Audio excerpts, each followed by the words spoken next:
Just a little ditty on the Valemount Community Forest, just to everybody in the room, get them on the same page, and then Mark will come in right after me and give a spiel on the McBride Community Forest, just to make sure that everybody in the room knows where they are, what their plans are, in a roundabout way. A little bit of history as well, just for the speakers and such. The Valemount Community Forest received their license from the Ministry of Forest in March 2008, but the ministry kindly made it effective from December 28th, 2007, so they could partake in the forest investment account of approximately $25,000. With those funds, the VCF was able to provide grant funds to nonprofit groups in Valemount to help out with their projects as well. The Columbia Basin Trust granted the Valemount Community Forest with startup funds, approximately $140,750, and of which $24,000 of unused funds was given back, perhaps to be used for other groups in Valemount. The Village of Valemount also set aside funds to help establish the VCF, which was paid back quickly. Under the umbrella of the Valemount Community Forest, the first load of logs left Valemount on July 21st, 2009 from CP Block 101, which was harvested by Seabaggett Logging. It was sent west to Fraser Plywood Mill in Quesnel. Since then, the Valemount Community Forest has never looked back, and they're helping local loggers and keeping folks in Valemount employed.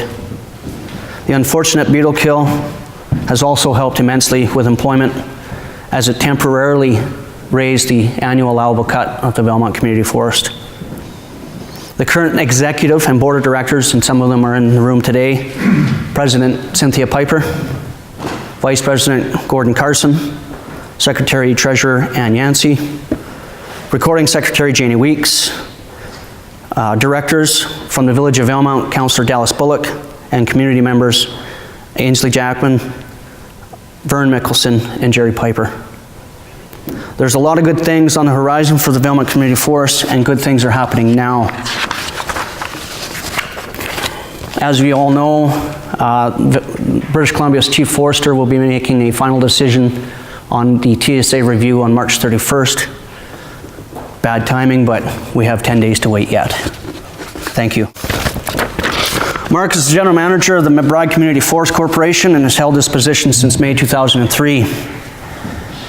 As the sole employee of a new company piloting a new form of tenure, Mark was given an office, a phone, and a license document, and was empowered to make it happen. 5 years later, the MCFC held a 25-year community forest agreement and became the largest employer in McBride, and had contributed over $2 million to the community in dividend payments. Mark has served as a director of the BC Community Forest Association for 10 years and 5 years on the executive as vice president and president. He is a strong advocate of community forestry and believes community control over local forests is vital to successful and rural revitalization. Over his 25-year career, Mark has worked at all levels of the BC Ministry of Forest, in district, region, and branch, and with the Forest Engineering Research Institute of Canada. Mark holds a Bachelor of Science degree in Forestry from the University of Toronto and a Master's of Forestry from the University of British Columbia. And in 2012, he was appointed to the UNBC Forestry Advisory Committee. He and his family have settled on the Door River on 6 acres just west of McBride in 1998.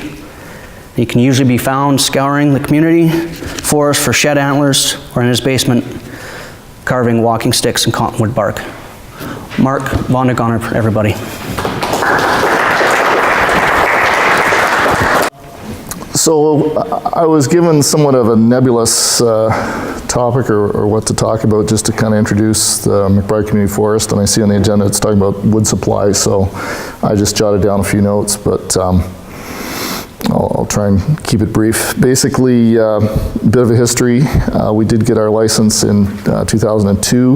We were one of the first 11 pilots for community forestry in the province, so it was a bit of an unknown form of tenure. The company, McBride Community Forest Corporation, was established in the fall of 2002. It's a corporation. It's wholly owned by the Village of McBride, and they provided some startup funds, some seed funds to get it going. Like I said, my little bio there, I started in May 2003. We'd already chewed through about 2/3 of that startup funding and had to get going.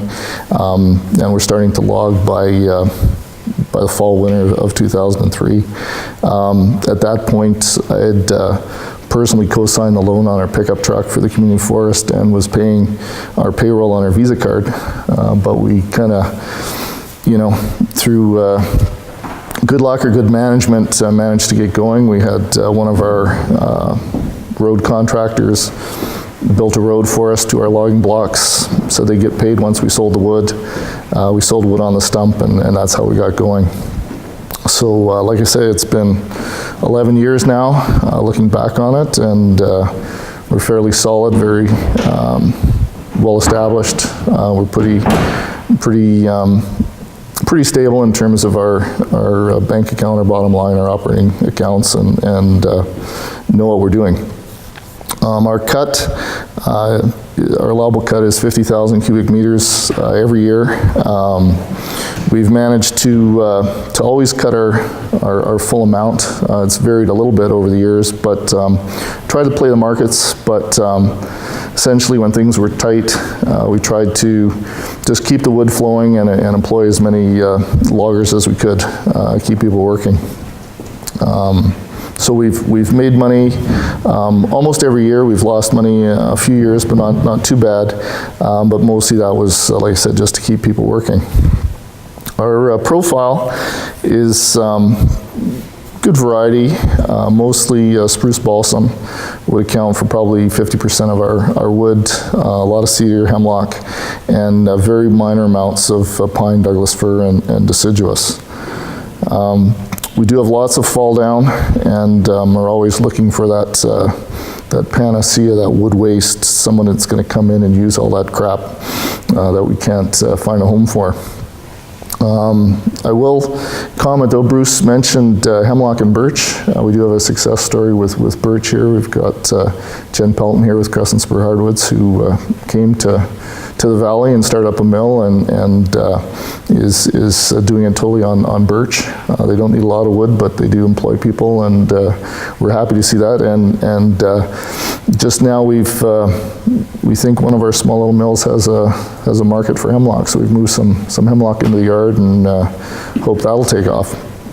So that's it. We've tried to harvest wood in a variety of ways over the last 10 years. We've sold wood on the stump. Initially that just got us going, and it was up to the loggers to market the wood, and most of it went to larger mills.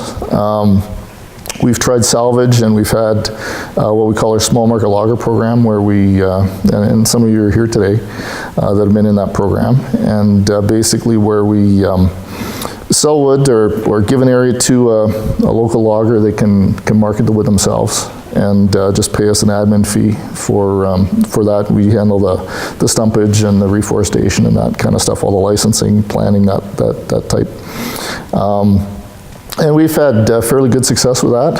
At times we've had, at the height of that program, we might have had 20 different small little loggers working all over the place trying to find specialty markets to sell this wood into. If they're doing half a load a day, they can get on the phone and find the little log home manufacturer here, there, everywhere that needs a load and willing to pay a premium. So that really helped our marketing efforts, and at that time, I bet you 25% of our volume went to specialty mills.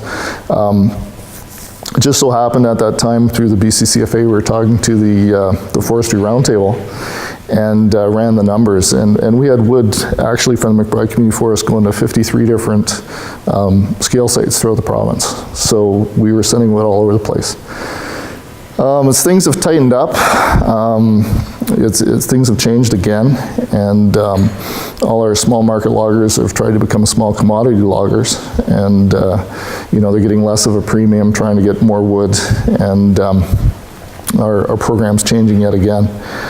So it seems like we are headed more to contract logging within the community forest, where we'll just contract out the logging and sell the wood through our office. In terms of local mills, we've always tried to support our local mills where we can. We sort of have a policy where local mills should get the wood first, as long as they're able to pay at or close to market prices for wood. Certainly, we've had our fair share of mills, either existing or startup, that are, if we can get wood cheap enough, we'll provide all kinds of jobs. And unfortunately, to us, those aren't sustainable jobs. We need people to be able to pay for the raw materials because we need to stay in business ourselves and cover our costs. So we do have a lot of experience with mills, starting up, shutting down, mills that have shut down, mills that want to start up, that sort of thing. I think we'll get more into that through the discussions this afternoon. So basically, my final words of advice for those that want to get a mill or do something, business is pretty straightforward. Just make more money than you spend. So, all right, thank you. Thanks, Mark.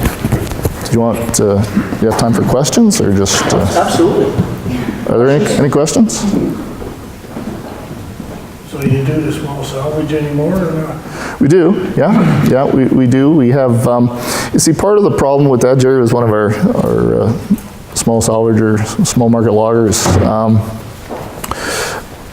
Part of that program and the key to that program was the guys were getting by on half a load a day, and with our cut of 50,000 cubic meters, we could support that, right? And people could make a living with that half load, getting that premium for tone wood or house logs or that kind of stuff. As those markets kind of went away, there was the U.S. recession, that whole global economic meltdown, and so on and so forth. Our small market loggers, some of them kind of fell off the map. Some of them, we tried to have an open door policy where anyone could get a job if they were wanted to work and had some equipment, and it's gotten tighter in terms of just more scrutiny on environmental regulation. You've got the safety end of things. You have to be FOLR certified now. The BC Forest Safety Council certification, all that kind of stuff, weeded a certain amount of people out of it. And then the ones that stayed found that, they just weren't getting the margins. They didn't want to move half a load a day. They wanted to move 3 or 4 loads a day.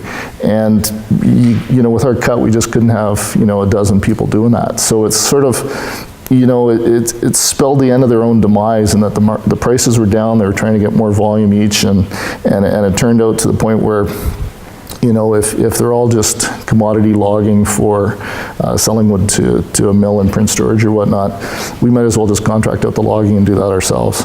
So that's kind of where it's at. Now, if people still want to go back in and have an area and look for those specialty markets and are satisfied, with the original intent of the program, with half a load a day kind of thing, and search out house logs or specialty timbers and that kind of stuff, we're still, very wide open to that. Say if the guy had a small mill, he applied for a small business patch to feed his own mill, they're paying full price that the big mills are? Again, that gets back into that sort of subsidy thing. We do have arrangements like that with a couple of our mills. One of the ones, for example, BKB Cedar, we have now a multi-year arrangement where they can go and log a certain amount of wood. A certain amount of it has to go to their mill, and no more than a certain amount they can sell to kind of help offset the cost, but they're still paying a full market price for that wood. So we're not, if you can do it and you can pay either the admin fee we charge, or which basically works out to about a market price for the wood, we'll do it. I mean, you have the advantage locally because for us to ship wood out of town, there's all that extra trucking cost, right? So. But that would kind kind of getting us off the hook. If you had a small salvage, you're taking so much, paying you guys what you get at the mill. But then that small guy can take out your specialty logs, boom sticks, building logs, whatever. That's where you make his profit. Absolutely. Yeah. That wouldn't be tied in with you guys on what mill you gotta sell it to. No, I mean, You guys got your price and what you, I think I'm following you, but absolutely. I mean, and we sort of had that before, but it seemed like for the price and the cost and the energy our small market loggers were doing to sort out those specialty loads, it just stopped happening, right? They were like, well, I'm just better off to sell it bush run to Carrier, right? And forgo that extra energy and work to sort that stuff out. We like to get back to that because I think it's a really good model, right? well, I think it's more money in myself. Well, there you go. Well, you're wasting your time here, come back to McBride. I'm retired. Yeah, well, there you go. You were into rocks, weren't you, at one point? I'm retired now for 10, 15 years. That means you have to do 3 jobs, right, instead of 1. Okay, there are questions on the back here. David first. I was just going to say, Mark, in your bio, it said something that you're the largest employer in McBride right now? At the time, we were. Like at a 5-year point around 2007, 2008, we were logging, I think we had between our truckers and our loggers, we had something like 130 people in the bush. I mean, it was just stupid. So, we were fine flat out. But, at this point, largest mill might be BKB, and it's got 7, 10 employees, something like that. So this winter we had 4 contract loggers working, probably 20 people out there, plus truckers, so yeah. Chris? Yeah, I was just going to ask you about your volume. Is 50,000 enough? Or could you work 20,000, or is 50 enough, or would you really rather have 100? I'd rather have 200, right? I mean, that was the thing, and we, again, I say we, through the Community Forest Association, when they reviewed the Community Forest program, we tried to tell the government that for community forests in the interior, in the north, they need at least 50,000 cubic meters to be able to support at least 1 full-time staff or that sort of thing. Bigger would be better. You could get away with 25, 30,000 on the coast, the wood's higher value, that sort of thing. Government opted for more communities getting community forests, but smaller amounts, 20,000, 30,000, those kinds of sizes. Went to the Forestry Roundtable that they had in, when was that, 2010, 2009, something like that, and told them, 200,000 would be a good size for us. We've been trying to expand and get larger ever since we got our full-time license in 2007. So, who knows? We're hoping to get there. Okay, Vern, you had a question? Or Gene? Okay. Mark, is there going to be any discussion about the carrier license today, or is that something you guys want to stay away from until it gets announced? Yes. I mean, we're trying to expand. I mean, I don't think it's any secret. We're trying to purchase, when I say we, ourselves and Valemount Community Forest are trying to purchase carriers' forest licenses here in the valley and have them converted to community forest agreements. That would put us at about 180,000 cubic meters a year in McBride. But, it's still something that the government has to decide. We've been working on it for, well, it'll be a year and a half almost now, maybe more. And, it's getting there. It's complicated. There's a lot of things to consider and get through, but we're getting closer every day. So that's all I'll say. Andrew? You said there's a, what do you define as local? Is it giving? We in terms of policy, we define local as being the former Robson Valley district. So the Robson Valley TSA. So basically Alberta to Crescent Spur. And how has that been? Has there been much wood coming this way to Valemount? small operations? There has been some. When we first started, there was both the veneer mill in McBride and the sawmill in Vilmont going, great guns. And between them and our smaller local mills, it was something like 95% of our wood was staying in the valley. But that's changed, obviously. But we do try and satisfy local needs if we can. But like I said, it's tough. I mean, Jason needs cedar, but he needs a certain type, and to get the shell thickness he needs, we got to plow through a lot of stuff, and we just don't have or haven't had in the last few years the capacity to take that much post and railwood. We're hoping that's changing with BKB Cedar buying the Lambing Mill, cedar mill. They're up and running. I think we put some like 40, 50 loads in their yard this winter. We put loads into Cedar 3 this winter, so that's helped. But, okay, anyone else? Yeah. How much selective logging, long-term silviculture, and second cut? Have you done any second cut? Have we done second cut? Yeah. Not on our own stuff. I mean, we've just been logging since 2003, right? So we're just getting our earlier sites getting up to free growing, starting to get to that size now. But a lot of the front faces all around McBride and out towards Crescent Spur were all logged, selective logged years ago, 50, 60 years ago. So we're going in there and harvesting areas that were selectively harvested years ago.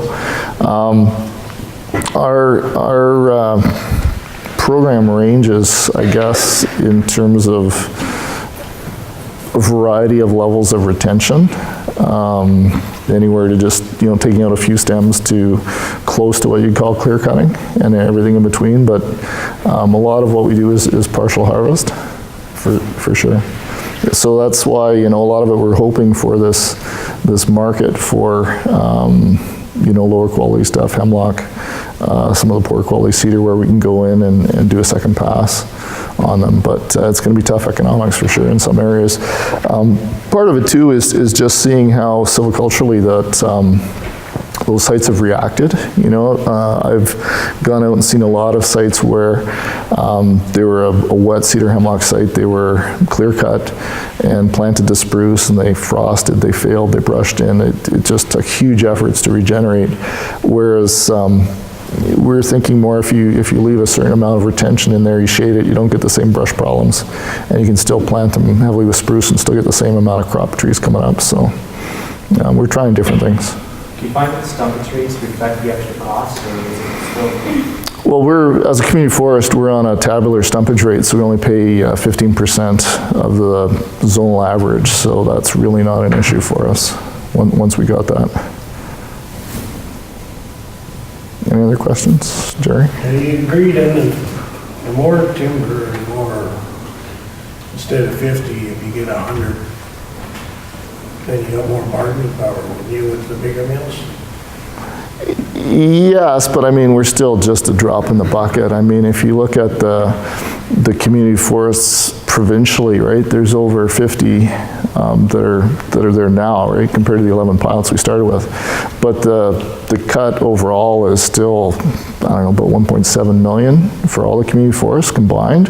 You look at Camfor and Prince George, they got 2 licenses that are, one's 1.2 million, the other one's about 900,000, right? I mean, so, it's just... Not comparing like that to their cut license, let's say to a farmer or somebody's gonna sell me 20 loads, I got to do all the paperwork, or I can buy 500 loads off you guys.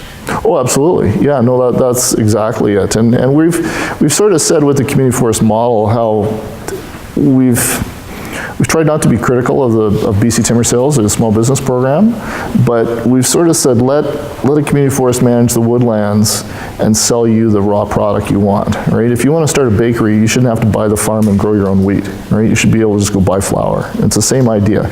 If you have a timber supply, if you have a long-term agreement with a community forest, you should be able to rely on that to set up your mill and run your mill if that's your expertise and your specialty. You shouldn't have to go to BCTS and bid on a tenure and log a tenure where maybe only 20% of that wood suits your mill, right? So that's the flaw in that model, and that's where we think community forests really fit well. So for us, 200,000 gives us just more economies of scale, plus we had an opportunity early on where, Tonewood guy said, look, if you can get me, 2,000 meters of Tonewood spruce a year, I can set up a guitar blank, cut blanks here, get 15 people working full time. But we just didn't have enough area to find that much Tonewood in a long-term supply, right? So we want to get as much area as we can and bring it back to valley control. So searching in smaller markets, you make a bigger profit than the big mills aren't going to do that. Well, their whole thing is on commodity and making, just a few cents per board, right? But if you can cut, piano soundboards like Gordon's doing back there, I mean, you can make way more per piece of wood, right? Than you can on a 2x4. So volume, it's going to give you more options to supply these guys. Absolutely. Absolutely. Like with Jen with her birch, right?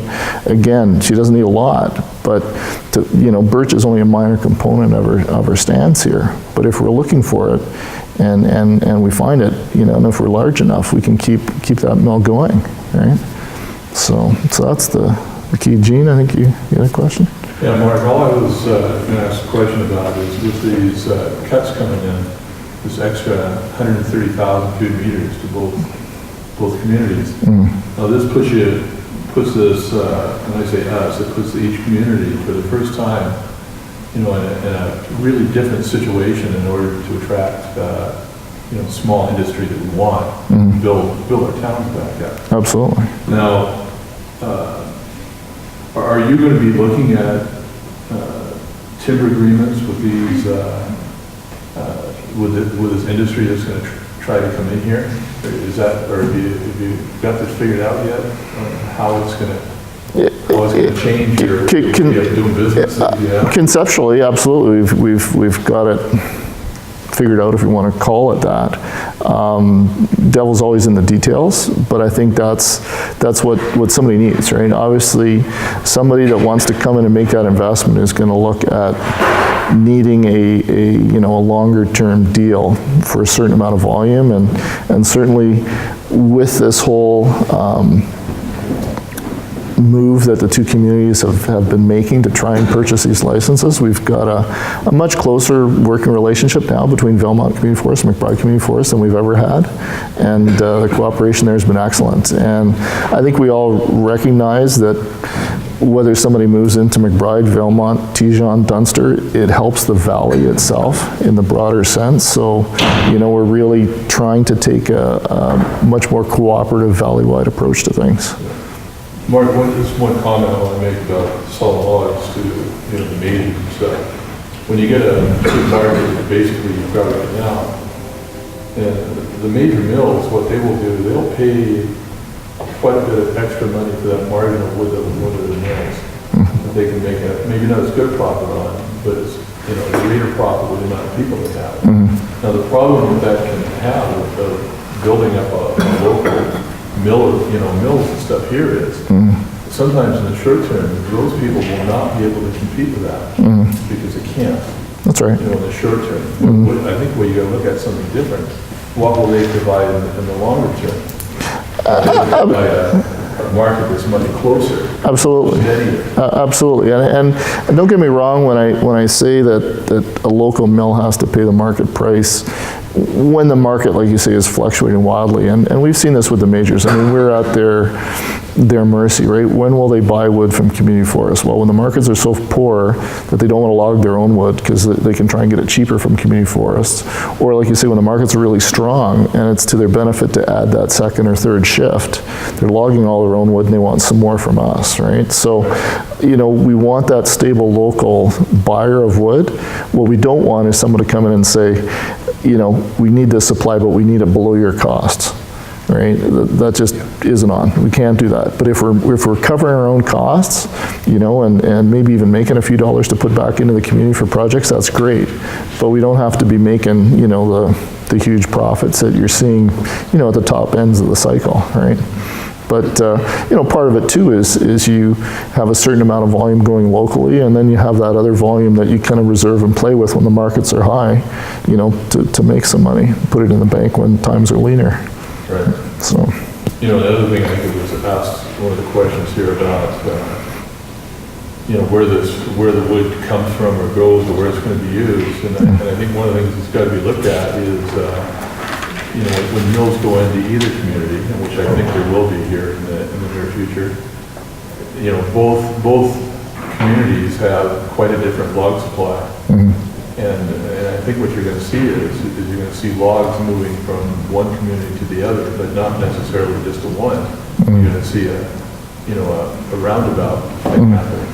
well, And that can be cheap for moving logs around too. You can take logs in McBride, pick some up there, and bring them back to a facility in Belmont that might use better, but it takes a lot of coordination from these forests. and part of the things we're looking at too is potentially, moving logs to Prince George and bringing logs back on the backhaul, from there as well, right? So, one of the other things, like I said, I keep coming back to it with Jens Mill and Crescent Spur, right?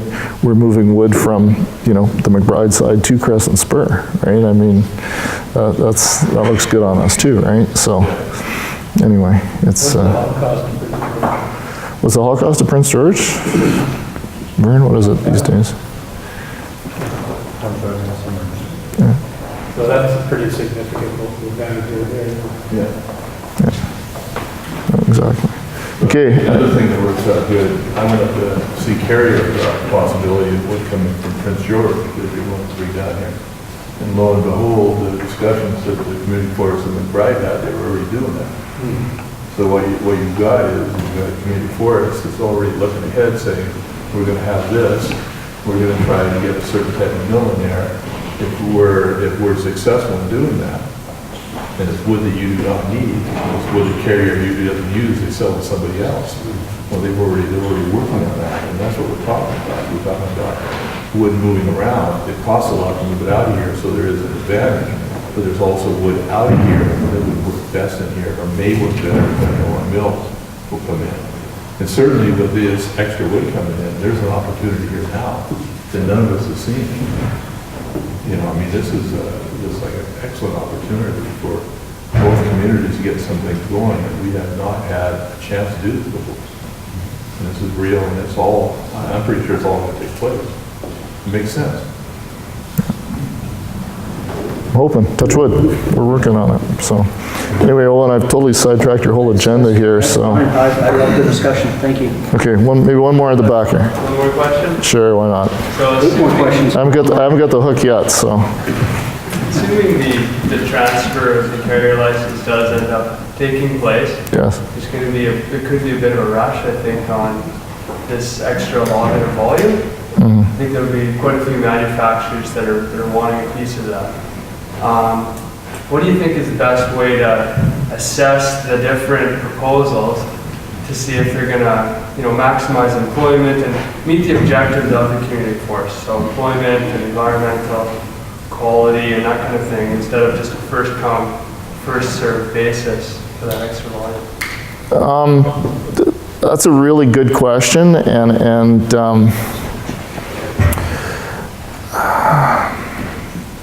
I don't want to fall into kind of a cliche answer, that kind of, money talks and bullshit walks, but I will, because what we found with a lot of startup companies is they have on paper a business plan that works, right? It's going to make them money.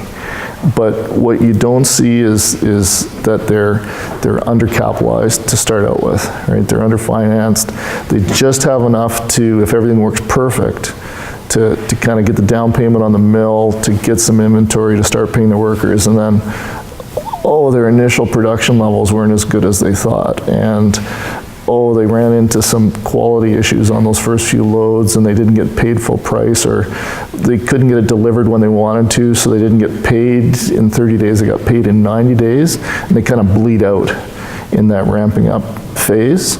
And so it's really tough, but you got to somehow find out if these guys know what they're doing, what's their experience, what's their, have they done it before, do they have a mill operating somewhere else, and this is just a transfer, right, of that experience and technology. And I don't really have a solid kind of checklist I can give you, but I can just say from experience, we've had a lot of people that come to you and they're very optimistic in that, but man, trying to find that 1 in 10 that's really going to work, that's the key. And maybe Chris can give us some insights and help with that. He's got a lot of experience, a lot of knowledge, and it's that kind of bullshit, warning light that goes off kind of thing. But yeah, there's no magic to it. Somebody that just got the drive and the energy, could start it up on a shoestring and make it work. So it's, I don't know, good luck, good management. I'm not sure. Linda Lafleur, who is our Northwest liaison to the Columbia Basin Trust, is a huge contributor to community initiatives programs here in the valley, to Valemount. As you know, geographically, Valemount is on the northern tip of the Columbia Basin. And she's just asked me to give a real quick, brief introduction to not only the Columbia Basin Trust, but a little bit on the Columbia River Treaty, at which point we are nearing, very near negotiations for either continuing or termination from both entities, the United States and BC representing Canada. As you know, after World War II, Canada and the United States were facing two major challenges in the Columbia Basin. In addition to increased population, the untamed Columbia River was periodically and sometimes causing devastating flooding. An upswing in the economy increased the need for energy resources. In order to meet these challenges, the two countries came together and ratified the CRT in 1964 for the first priority to coordinate flood control, to keep kind of Portland on the map in every single spring, and hydroelectric energy production on both sides of the border. Under the CRT, Canada agreed to build 3 storage dams. And I want to emphasize storage because hydroelectric production was a second thought. The first priority was to hold back the waters. There was the Kinley side, Yunkin and Mica, and the 4th dam, the Libby, was built in the United States. In return for the storage of the water, Canada is entitled to 1/2 of the additional power generated on the American side. The province of BC owns this Canadian entitlement of downstream power benefits, in which it sold its first 30 years worth to a group of United States utilities for the meek $254 million. This agreement began to expire in 1998, and the province is now receiving the Canadian entitlement of $150 to $300 million a year. The introduction of the Kinbasket Reservoir to the Robson Valley, TSA was, as you know, negatively impacted the region's forest industry. At the time of inundation in 1973, the consequences of losing valuable AAC, the Canoe River Forest Service Road, additional timber species diversity, and an inqualifiable number of jobs, which are still being felt today. Local residents feel that the provincial assistance with economic development opportunity could diversify and remove the resilience of their to improve the resilience of their rural communities' economy in response to those impacts. And as you know, the recently awarded community forest agreements, Valemount, McBride, and Dunster, have proven to be successful tools in improving employment ratios per volume harvested, returning control of resources to the local communities, and ensuring a high degree of environmental stewardship. I think Jared touched on that. If you have a bunch of manufacturers coming and chomping at the bit, who do you select? Is there a checklist? Maybe Marv can help us out with that as well. And there still are a number of forest sector challenges, making it difficult to significantly improve what our employment standards are and our related opportunities. Again, Linda sends her regrets, but we shall move on. Where are we at in the agenda? Craig Pryor.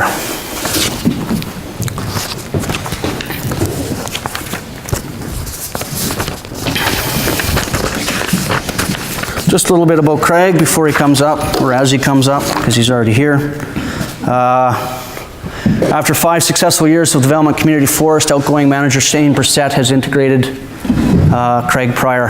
The board of directors had an intense and competitive interview process with what I understand were several suitable applicants. Craig's home is in here in the Robson Valley, and he has worked tirelessly to become familiar with the politics, procedures, and commitments of the VCF. He's demonstrated a creative approach to challenges in preparing for a dynamic future. The board and staff feel that with only a few months under his management, Craig is being a complementary fit.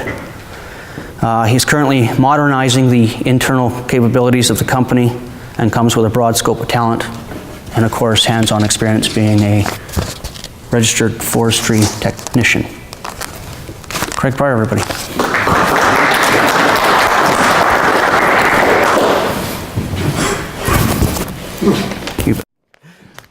Everybody. So I'm here to talk about fiber availability. The Belmont Community Forest was incorporated in 2008 with our first load going out in 2009. Our annual cut is 33,000 meters with a 75,000 meter uplift to harvest pine beetle salvage for a total cut of 108,000. We're in the second year of our 5-year cut control, so we have lots of flexibility to cut what we want at the moment. We just have to balance it out by year 5. So for the lodgepole pine, which is a major part around in the Belmont Community Forest around Belmont, the majority of the conventional harvesting pine has been harvested in the valley bottom. We're now targeting conventional pine at higher elevations and starting to actually cable harvest pine leading stands in the main trench. The higher elevation pine is smaller diameter and shorter, and the cable harvesting pine is a larger diameter, taller, and mixed with high value spruce and fir stems. The vast majority of the pine left is located on steeper slopes and is more expensive to log overall, just generally. Due to the locations of the pine remaining, a higher purchase price is required for the wood. Fortunately, the market is at a good price right now, and it's actually, I think it'll be climbing in the near future as well, so that looks really good.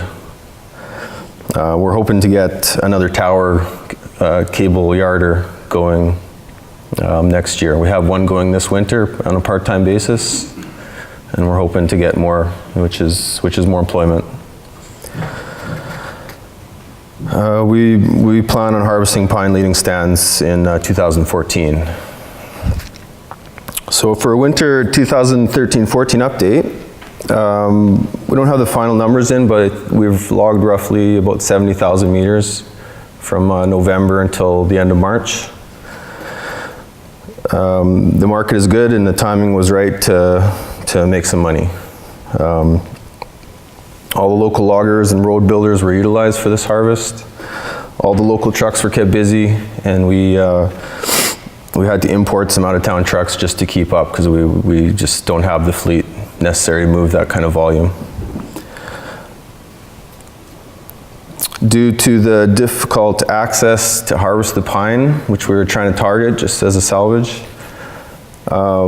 we had to focus on spruce, fir, pine, balsam type mixes, which were located at lower elevations and on better, more safer roads to manage in the winter months. So for the wood flow for 2013-14, all the wood shipped out of the community was tendered to the highest bidder. So anything that left the valley, we got top dollar for. The SPF saw log was sold to Canfor Vavenby. A 10,000 meter SPF block, roughly, was allocated to Howard Brothers to log at their discretion. Douglas fir peeler was sold to local markets, mainly Simpsons and Sons, and with the rest to Tolko and Heffley Creek. Douglas fir saw log was sold to Canfor Vavenby. That's kind of basically 8 inches and under, 12 inches and under. And the undersized hemlock, which we've been talking about, we got into a block with nice young stuff, kind of 12 inches and less, which turned out really well. It was nice heavy wood and it was really nice quality. We ended up selling that to Canfor Vavenby at a good price as well, so that worked out really well. We're really happy with that. And that's really a new market that we haven't seen before. So that was very positive and actually made the block worthwhile. Because in the past, some of those areas, you would go around that, so when you'd be done, you'd be left with this small hemlock overstory, which was, which in the future would have been garbage because it would have grown up and rotted, and it would have been a poor stand, and it would have took away the availability of light for the plantation to come up. So this was great. We found this market. The cedar saw log, we have an out-of-town market, but we didn't want to approach that yet, so we've actually been dumping it in our reload yard for now. We have approximately 10 loads in there, and we'll start looking for local markets this spring. We looked before because it's easier just to take that wood and dump it in someone's yard instead of dumping it in our yard and then reloading it and then just extra cost, but we didn't have that option. We couldn't find anyone to buy it. I'm sure we'll find someone here in the spring though. So in all local mills were contacted directly or indirectly. It should be done a little bit better in the future, but I think everybody had a fiber availability, so I think that worked out fairly well for everyone. We'll do better in the future as well with that. We utilized a reload yard this year out on Cedarside Road by the old Slocan mill site. You guys may have seen the big decks there. Assorted logging trucks threatened to slow logging down, and the trucking, which harvested our logging plans, so we wouldn't be able to move enough volume because we've been kind of waiting for trucks to catch up. So we're currently approaching about 250 loads in the log yard. The volume has already started to be hauled to market as we finish up in the bush. We're just switching back to the log yard and taking that to market. And it should be empty probably early June.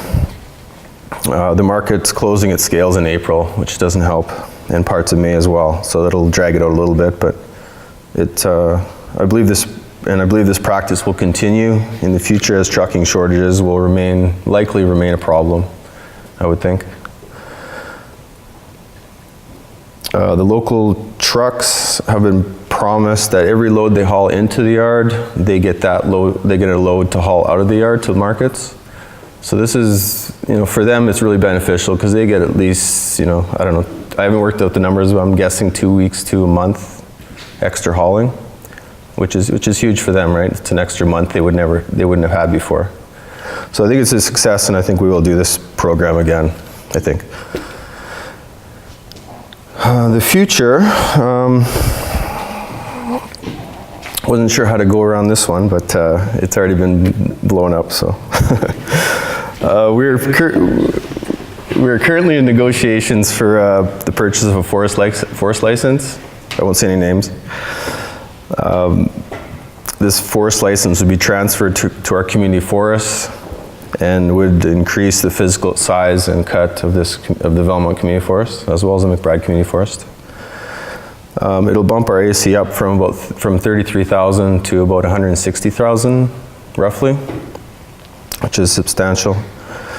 I'm not sure if the 75,000 pine uplift that we have now would carry forward or not, but that we'll see. If we're successful in our efforts, the Velmont Community Forest would have a significant more economic impact in the community and on the Robson Valley. Portions of this SPF, of this new volume, would have to be tendered out, which to local contractors as well as larger out-of-town contractors, just a portion of it, not all of it. So there is some limitations to this cut. The local mills would have a significant advantage though, due to their proximity to the wood. Just the trucking differential is huge. You know, it's roughly $25 a ton to Wavenby. They would get that for less than half of that, so it's a big savings, big cost savings. As well, the non-SPF, like spruce, pine, balsam fir, non-SPF species such as Douglas fir, cedar, hemlock, deciduous, birch, that would not come into this, and we could do what we want with that. So that's a large volume. So this could have a great impact on us. We're also looking at acquiring just starting to looking at acquiring a site, an industrial site to set up here. For me, I've seen other areas where you have different things, but there's nowhere to set anything up. So I just kind of want to get ahead of the game a little bit here, and if we can look at something like that, we're gonna pursue that. It just seems to go well with the extra cut, and if we want to attract a mill or some smaller size mills, they're gonna need a place to go, right? This site will also allow us to continue the reload yard concept. The site will allow us to bring in wood and sort specific wood for specific needs, so we can better supply our local market. The site will also allow us to inventory wood for local markets and better supply them with fiber at proper times, because sometimes it's hard to hot log specific wood for a specific market. Such as shake wood for adjacent. It's hard to do that. So if you can inventory some, that helps a lot. And maybe most importantly, we would aggressively be working to attract smaller mills to set up in Velmont, which would create employment, which is really the bottom line, what we need.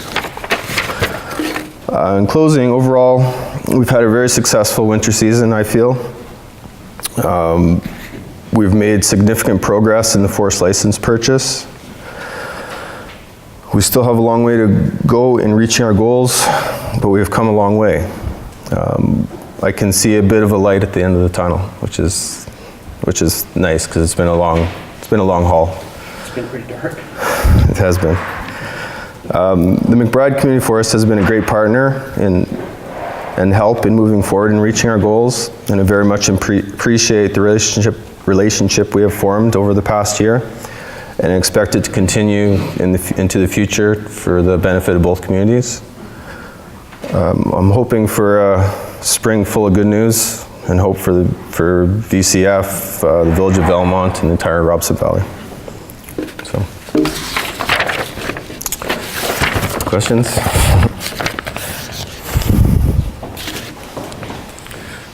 Have you been tracking the cost of your log yard? We have, yeah. We didn't want to incur all the costs because we didn't think that was fair.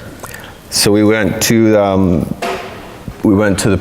log buyer, to the big company, to Wavenby, Canfor, and told them of our need and asked them to pitch in some, with the idea that everyone would take a bit of a hit.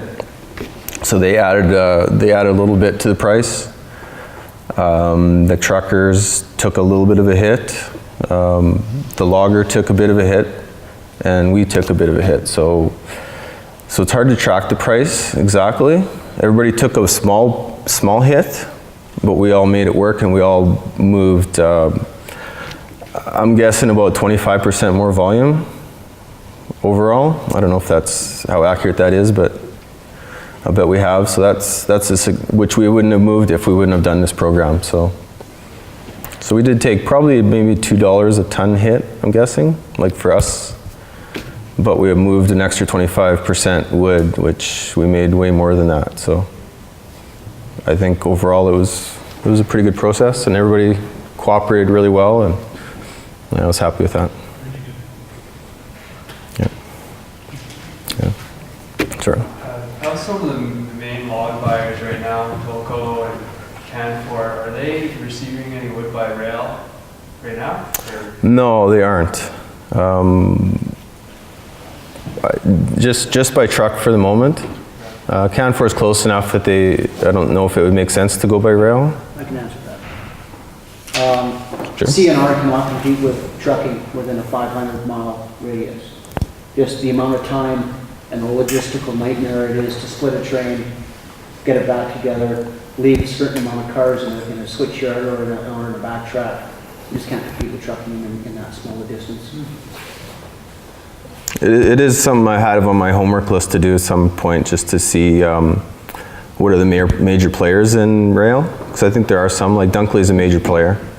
West Fraser in a few spots are major players. And if that would be a good way to deliver wood to them. So a lot of these guys seem like, what I've seen with West Fraser and with Dunkley is that they have these big yards out kind of scattered, and they'll move a bunch of wood into those yards and then they'll ship it by rail.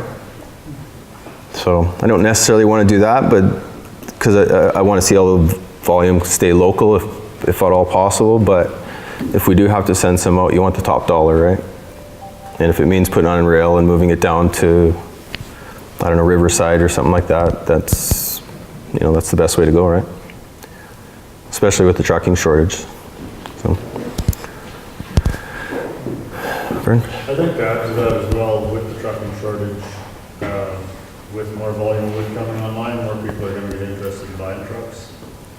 I've been approached by a couple of people that were interested in buying trucks and just kind of waiting to see what's happening. Yeah. So I think that whole volume of wood is going to be reflective of the whole industry. Another thing too about the small mills or whatever comes in, I think it will attract that as well, for sure. I think the biggest problem they have is getting rid of the wood waste.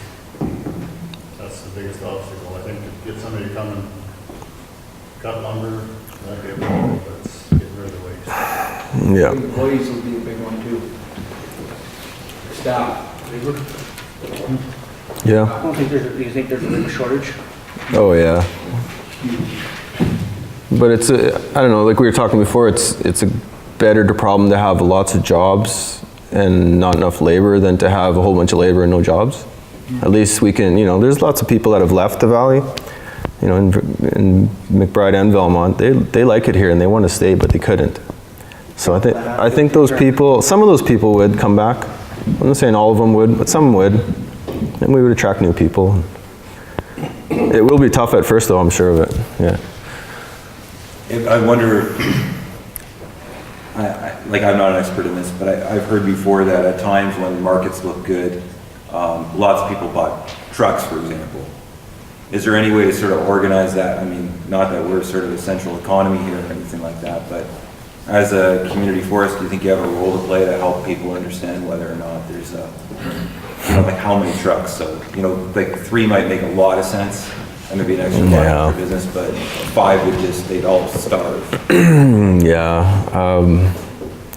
I definitely don't want to get into the business of telling people what, like what work there is and what to buy, and then, if it doesn't work out, they come back to me and say, well, you said there was work. So I don't want to do that. I'm hoping the market will dictate that.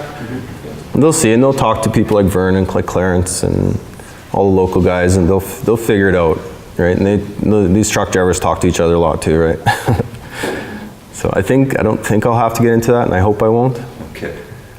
But it's something I thought about. Not necessarily like that, but maybe incentives to get people to get into the business. But we'll see. I'm hoping it figures itself out. Not a question, more a comment. The labor market piece. Right now there is a labor market partnership being undertaken with funding from Social Development, Social Innovation, which the Valley is participating in, and there is a steering committee with representatives from the Regional District of Fraser-Fort George and both the Village of McBride and the Village of Belmont sitting on that group. It's being run by Venture Kamloops, and I just have a note to myself to make sure that the impacts of the carrier license, if it goes forward, is considered in that broader study, which hopefully will be kicking off this spring, and we'll have some results end of this fiscal, and then may go as long as 18 months. So there is something in the works. There is consideration of all of the various opportunities coming forward. Great, good. We could use all the help we can get, I'm sure. Follow up on tracking costs. This new management program, Ancor, how was that? How will that be integrated? It's a two-stage system. One's a database. It's called the Phoenix. It's for taking care of every block you have. You put into this system, and it tracks all the silviculture. It tracks what you need to do, like surveys. It tracks harvest starts, harvest stops. It tracks all those things that you need to relate to the government per block. There's also a roads portion of that. So you can manage your roads properly where there's bridges and big culverts and roads that are deactivated or that need to be deactivated. It helps you, like when you get to a certain size, like we are, even right now we're at that size where you almost need that kind of system to help organize yourself because you just can't physically remember it all. And spreadsheets, they work, but when you get to a big enough size, it just doesn't work very well. And then if we do expand, then there's gonna be massive amount of blocks and roads that are integrated into our system. I definitely have an advantage because I was probably a big part of most of them or all of them. So that helps, but you still have to keep track of all that, right? So, and then there's a mapping system that goes with it, so you can click on a block and you can open a map, and you can print that, and you can print a summary that'll tell you exactly what's been happening, when it was logged, when it was planted, whether the roads are deactivated or not. So when certain markets come to surface, is it to jump around or? You can. There's tools in there for tracking your costs, your logging costs, your deactivation costs, all that kind of stuff. We probably will get into that at some point. Right now we're just trying to get it to the point where we can submit everything to the government and be current with what they require. So that's the first step, and then we'll go from there. Baby steps, a little bit. Joe? Do you see any potential in the future for community forests, like brokering 1 to 5 folks small private sales from private property through their sort yard? Sorry, can you say that one again? Do you see potential for the community forest brokering small, like 1 to 5 load type of private sales, guys who the mill like wouldn't even be bothered to waste their time with for wood? Yeah, we're open to anything right now, really. Yeah, for sure. We have, like right now we have 3 larger scale loggers, and we have one smaller guy. And we kind of use that small guy and one of the big guys to help support all the local industry. And the bigger loggers, we kind of sold all that wood because there just wasn't enough market for all the wood for locally. So we sold all the big guys sold all the wood out because it's easy for them and it's efficient for them. And the smaller guys, like Jerry, he had to, yeah, I know, right? He had to go all over the place, and I'm sure it was a bit of a pain in the butt for him. But he did really well, and yeah, there's room for that kind of stuff. And the more local manufacturing, the more there is room for that, because there's lots of little patches, small isolated patches of timber that you can't move, a bunch or the whole big logging side into, right? But you can move like a skidder and a loader, and work it that way. So. Yeah, one of our logging issues was when it was adjacent to private land, and the landowner said, could you take, there's just like I said, 5 loads off my private land that he's mixed it in with our order and marketed it for him, so we're already doing that. It's actually really hard to market wood unless you have some help at the mills where, because they got added too, and they're just like, don't waste your time, basically. It is, because they don't want to buy 2 loads. No. It's just not their thing, right? But yeah, no, we're definitely open to helping people out. Absolutely. That's kind of what we're here for. Gene? Greg, I have a question about silviculture contractors and things like that. Right now, when Carrier bought the license, they did a certain amount of the layout, some tree planting, from locals, but really the majority of what they did in all those regards came from out of town. You guys see a shift in that happening? Yeah, and this, absolutely. And if, when and if this expansion goes through, there's a whole industry there of silviculture people, of layout people, of, inventory type people. And there's lots of work there. We've had 3 companies working kind of on and off, fairly steady, completing layout for us this winter, trying to get ahead. Just, if this thing does happen, we want to be ready for it. So we want to be ahead in the game, and it doesn't hurt to have too much layout done right. The silviculture, yeah, we tendered our planting out for this coming year to 3 local contractors, and Integrity out of Dunster was a successful bidder. And we definitely intend to keep all that as much as possible, keep that local. So, because that is, there's a lot of people there, right? We have, the 3 layout contractors, there's 2 to 4 people per show, right? So that's, that's 8 guys working relatively steady for us for the past maybe 6 months. So it's, 6 jobs, right? And it sounds like there's at least 6 to 10 local Velmont tree planters, plus all the Dunster tree planters that'll be on our show this coming summer. So that's great. And we're starting to work with a couple locals maybe that could do some silviculture surveys. So we haven't really done any yet. So that aspect, I know LCR does a little bit. They have. But that needs to be developed a little bit more as well. So we're starting that whole process. It takes time to develop, but we're definitely committed to making that work.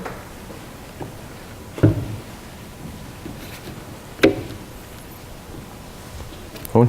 Based on fiber and availability, has there been any word or homework done on replacement of bridges and the opening up of Hugh Allen, or using Kinbasket to reinstitute waterlogging? Or, there's a lot of fiber down there. There's been lots of thought into it. Yeah. And I went with a geotech and an engineer to the Bulldog Bridge, just for my own peace of mind to see what was there. And I got a good idea of what it's going to take to fix it. I think it's fixable, it sounds like. So, yeah, it's all been going through my mind, and I'm starting to, in the brief time I've been here, I'm starting to get all my ducks lined up. But there's lots of bridges in our current area that, there's steel bridges with wood abutments, and all the wood's, 15 years old, so it's all rotten. So we're going to have a bridge replacement program, or abutment replacement program coming this summer. So we're starting the process, and I'm sure the more I look, the more I'll find. For sure. Derek?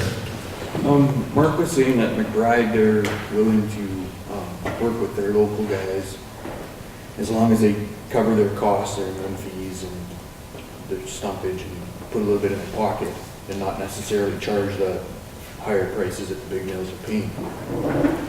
And so I'm just kind of wondering where you guys are with that, and if the job of the community forest is to keep the locals working, and if current prices, the community forest is making a decent dollar, then with the decked wood, was it really appropriate to take it away from the truckers and the loggers to cover the cost?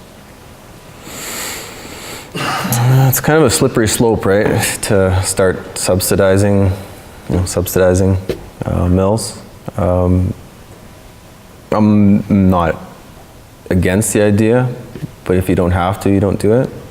If you can do that for a short period of time, not indefinitely, because I don't think that's a good thing indefinitely, to increase or to create employment, you can look at that, but over time, it is a slippery slope, and you do get an advantage. There's ways to do it. You get an advantage with trucking. You can get an advantage of a specific block that suits your needs, so you get that quality wood that you want. You can give road building to that party as well, which they should be able to make money at, to help out. And you can give them the benefit of timing, where they can pick and choose the time to log. Those kinds of things, and absolutely, I'm definitely willing to work with. Yeah, it's a slippery slope to subsidize somebody indefinitely. And where do you stop it, right? What's the line? How far do you go? Is it defendable? I don't know. I'm open to talking about things, but I don't know. That's a tough one, and that's not really my decision. That's more of a board decision to make something like that. But if the community forest is making money right now, should they have taken it away from the truckers and the loggers to deck the wood here? Well, we're not really taking it away from them. No, but should they have taken a hit though?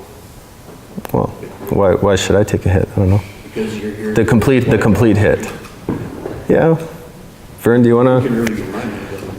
Why put it all in your pocket? Why not keep it in the loggers so they can spend more money in town? Spread it around. I think I could probably answer that question for you, Derek, or help you out a little bit, give you a little more clarity on it. We got way behind on our logs, like, what happened, you don't get trucks, and it just got to a point where something had to happen, so had discussions with Craig, and this idea of putting this over kind of made sense. Talked to the truckers and got everybody on board. And it was something that happened fairly quickly. There wasn't a lot of time to organize it or get it really the way you want it. So at the end of the day, everybody agreed to take the hit, like Craig said, just a little bit. Nobody got impacted big time, but at the end of the day, the truckers are going to gain that extra 3 weeks of hauling, so it's good for them. For me, my crew got to work probably an extra 3 or 4 weeks. We've been shut down a month ago. And it's happened in the past. And in the past, I've left wood in the bush too, never did get it out, and then you go back and it costs you, well, you know how much money it costs to keep going back and get wood. So at the end of the day, I was quite happy to do it and take a bit of a hit doing it. I think it will get refined in the future. It'll be something that we'll probably look forward to doing some more and more discussion with the mill. They might be able to pull a little more money out of the store yard stuff. There's a benefit for them as well. Because now they can get this wood when the weather isn't good. They get this extra volume of wood as well. So it's kind of good for everybody. So it might help you see it a little bit better. Yeah. We definitely all gained. It was a net gain for everyone in the end. Even though we all took a bit of a hit, it was definitely a net gain. As I see it anyway. Gene? Craig, you were talking about with mills would come in that other things that you could do, like them building the roads and logging and so on and so forth. Now, is that pretty much what you do with Howard Brothers? So, I mean, there's a mill, and so you're actually already doing this, aren't you? What you just described. It has been done in the past, yeah, and we set them up with a block this winter, and hopefully we'll be able to set something up for a block this summer where they can, because they have their own license and they have their own, issues with stumpage and timing wise for their own license. But if we can give them, 10,000 meters a year on a couple blocks, one winter block, one summer block, then they can pick and choose the times where they go into those blocks. I think that has value. I don't know. It seems to me it would anyway, but Definitely does. yeah. So that's kind of the program I'm trying to set up. I don't know if it worked. It worked okay I don't know. We went to a balsam block and it wasn't the greatest balsam, but that's, what do you do, right? We'll try better next time, I guess. Yeah, I think it worked out all right though. And we'll continue to improve and have discussions on how to improve that. So. Time to go. Okay, thanks everybody.